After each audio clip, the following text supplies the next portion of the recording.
Comrades, today we have witnessed the most savage attack in more than a generation on welfare, on benefits, on jobs and the terms and conditions of all those who work in public services. Not only 490,000 jobs under threat, but hundreds of thousands of jobs in the private sector under threat too. Not cuts to backroom services as they try and lie, but cuts to frontline services, to welfare and to benefits. Cuts that fall on those in our society who are least able to defend themselves. So it is our job, every one of us, in every union who relies on public services, to defend all public services together. Our next speaker is Michael Bradley from the Right to Work campaign.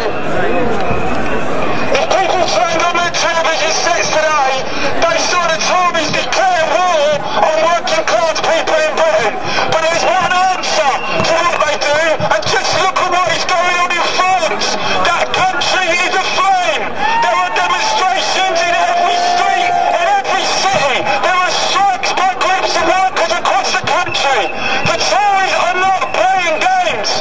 They are out to destroy public services. They are going to destroy the future of every student who has just marched onto this demonstration. And not only that, they are trying to divide us. All the talk of attack on asylum seekers, all the talk of benefit seats is about trying to divide our side. We have to say that we refuse to be divided, and that we will stand together and we will resist what these people are trying to force on us. We have to put out a clear call. The demonstrations are one thing, the demonstrations called by the TUC are another. But it's going to take mass strikes in this country to break the attack on working class people. They are out to destroy everything we've won over the last 50 years, everything that working class people have achieved in this country. If you look back over history, all the great progressive changes that ever been made have been made by people like us, who came out at a time that it wasn't the popular thing to do, and said we want the rights of trade unions, we want the Chartists to have extend the right to vote to men, and then the suffragettes to women, and out of that we built the welfare state, and the welfare state meant pensions and public services and the National Health Service, and now these are the very things the government is trying to destroy. And if we're going to win, we've got to make it clear these cuts are not acceptable. We will not accept the cuts that they are trying to make.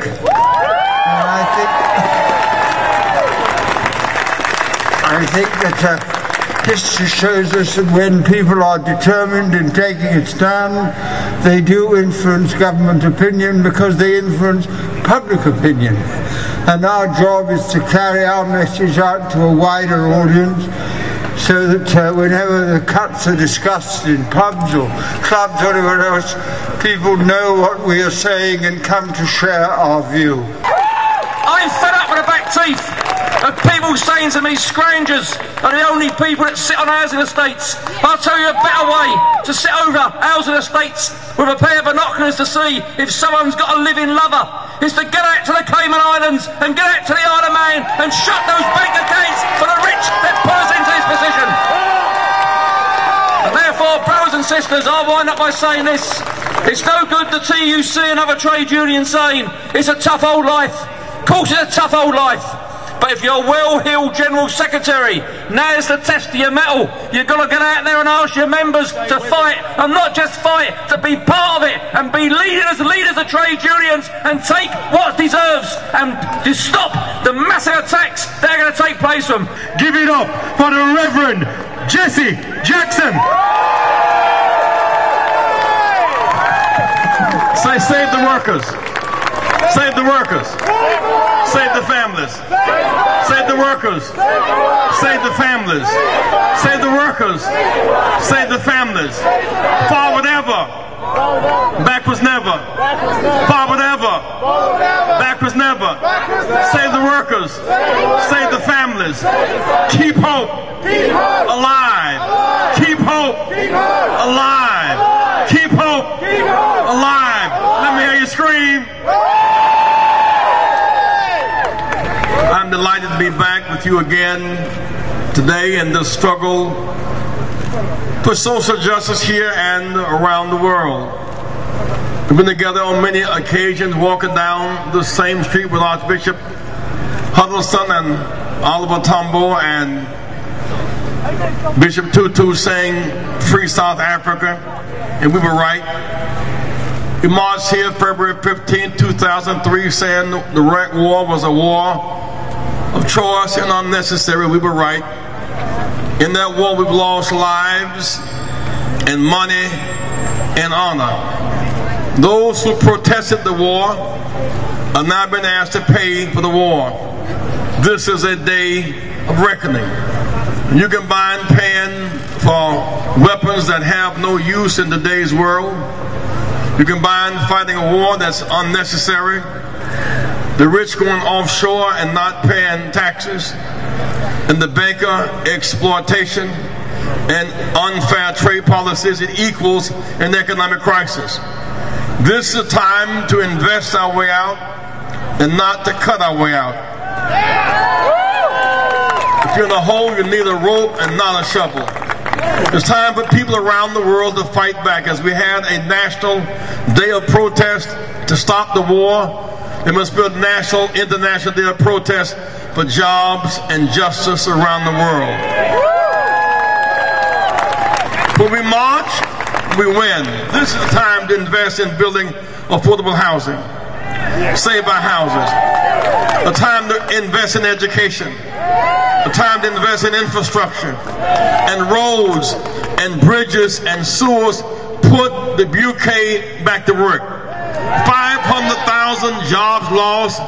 500,000 could not make their house payment, could not keep their child in school, could not pay for their car, could not engage in meaningful recreation. I sat opposite that today, and I tell you, sometimes you feel like physical force. You feel like giving them a good slapping. Because the anger that you feel is because these people who tell us that we're all in this together will go back to their homes tonight, their mansions, they'll count their shares, they'll receive their bonuses, and they'll expect us to pay. Well, the response is straightforward, isn't it? The response is straightforward. We will not pay for your crisis. We will not pay for your crisis with our jobs, with cuts in public services, and with cuts in welfare benefits. What will we do? We will resist. We will resist in every form possible. Welcome the march from Lincoln's Inn Fields. Now today they told us 1 million people to lose their jobs. We have to work longer to get our pensions. We've got to pay more money into our pension schemes. People will lose their council houses and the poorest will pay the biggest price. That's not fair. It's a bloody disgrace. So the question is, if we know that this is daylight robbery, if we know that there is an alternative, we've got to agree what we're going to do about it. So let me finish on this. I've seen a good example recently of what to do. It's across the sea in France.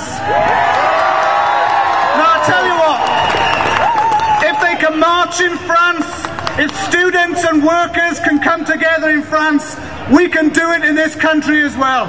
George Osborne said today that he will find money for the military for anything that they need in Afghanistan. Isn't it a shame he can't say we will find the money for anything they need in the health service or in the primary schools or in the housing market? He won't say any of that. And we are fed up with a war which has cost thousands and thousands of lives, which has cost billions of pounds, and where we are doing it because we're engaged with a special relationship with the United States. Break that special relationship and spend the money on welfare.